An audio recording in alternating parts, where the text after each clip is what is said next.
ত্রৈরাশিক পড়েছি বা সমানুপাতি করেছি তখন কি ছিল? সরল সম্পর্ক, ব্যস্ত সম্পর্ক। ঠিক আছে। যদি এ আর বি দুটো চলরাশি এরকম ভাবে থাকে যে এ যখন বাড়ছে যদি বিটাও বাড়ে, যেমন 5টা লেবুর দাম 20 টাকা, 7টা লেবুর দাম কত হবে? মানে এ বাড়ার সাথে সাথে এটা বিটাও বাড়ছে, কিংবা এটা কমার সাথে সাথে বিটাও কমছে, অর্থাৎ পুরোপুরি সোজাসুজি সম্পর্ক আমরা এটাকে বলতে পারি যে এ বাড়লে বি বাড়ছে, এ কমলে বি কমছে। তখন আমরা কি বলবো? না, এ আর বি পরস্পর সরল ভেদে রয়েছে, সমানুপাতি এখানে কোনো ব্যাপার নেই, সরল ভেদে রয়েছে।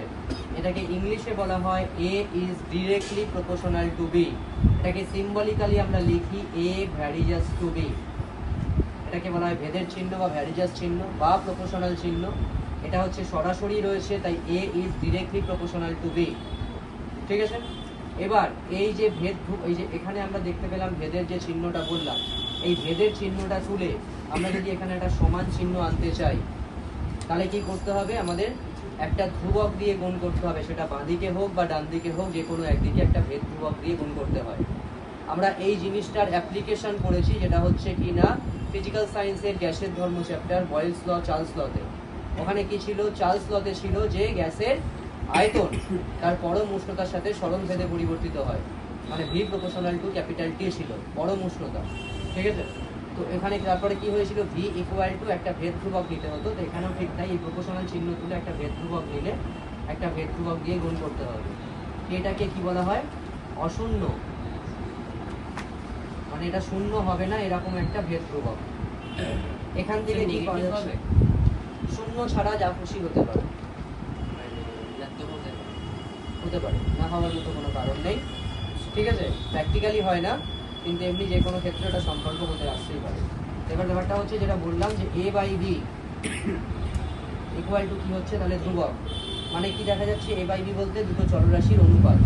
অর্থাৎ যদি কোনো জায়গায় দেখা যায় যে দুটি চলরাশির অনুপাত ধ্রুবক হলে রাশি দুটো কি হবে? পরস্পর সরল ভেদে থাকবে। এটাকে লিখেছি ব্যস্ত ভেদে রয়েছে। মানে আমরা বলবো A is inversely proportional to B. Inversely proportional মানে হচ্ছে এ ভ্যারিজাস 1/b, ইনভার্স মানে হচ্ছে 1/b। এবার এখান থেকে যদি আমরা আবার সেই একটা ভেদ ধ্রুবক আনতে চাই তাহলে সমান দিলে এখানে কে বাই বি, এখানে পরিচয় দিতে হবে কে সমান কি? অশূন্য ভেদ ধ্রুবক। তাহলে এখান থেকে কি পাওয়া যাচ্ছে? এ বি ইকুয়াল টু ধ্রুবক। আগেরটায় কি পেয়েছিলাম? দুটো চলরাশির অনুপাতটা ধ্রুবক হয়েছিল। এখানে কি পাওয়া যাচ্ছে?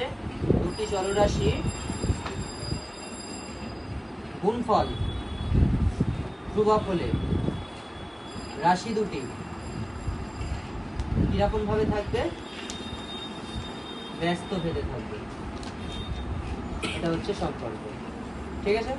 এইবার যদি এখানে তো দুটো চলরাশি বললাম, এখানে ধর দুইয়ের বেশি চলরাশি আছে, 3টে বা 4টে চলরাশি আছে, কিন্তু ওখানে কি না একটার সাথেই বাকিগুলোর সম্পর্ক। যেমন ধরা যাক আমাদেরকে বলে দিয়েছে এ ইজ প্রপোর্শনাল টু বি যখন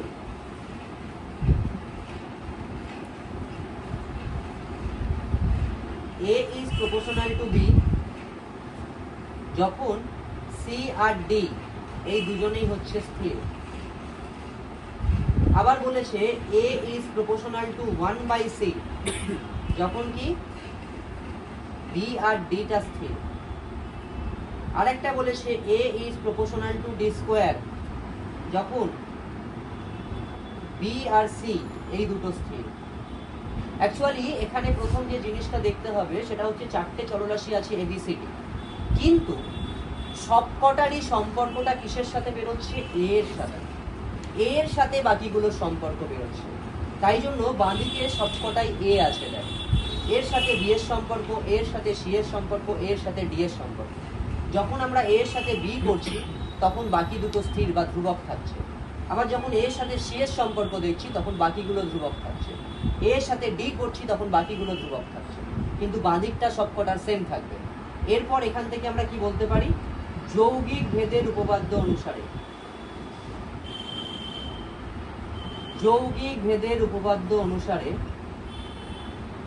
বলা যায় যে এ ইজ প্রপোর্শনাল টু, বাদিকে যেটা ছিল সেটা কিন্তু সেম থাকবে, আর ডান দিকের গুলোকে সবকটা গুণ করে দিতে হবে।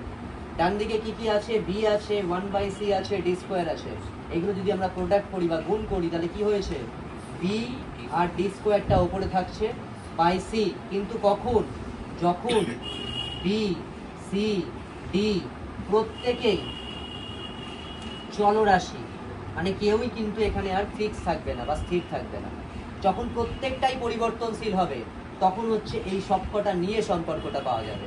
এটা আমরা পেয়েছি কি না, বয়েলস এবং চার্লস লয়ের সমন্বয় সূত্রতে, যে পিভি ইকুয়াল টু আর টি বা পিভি ইকুয়াল টু কেটি, গ্যাসের মানে আদর্শ গ্যাসের সমীকরণ যেটা ছিল, ঠিক আছে, ফিজিক্যাল সায়েন্সে, তো ওইটাই ছিল ওখানে সম্পর্ক, যে A is proportional to B D square by C.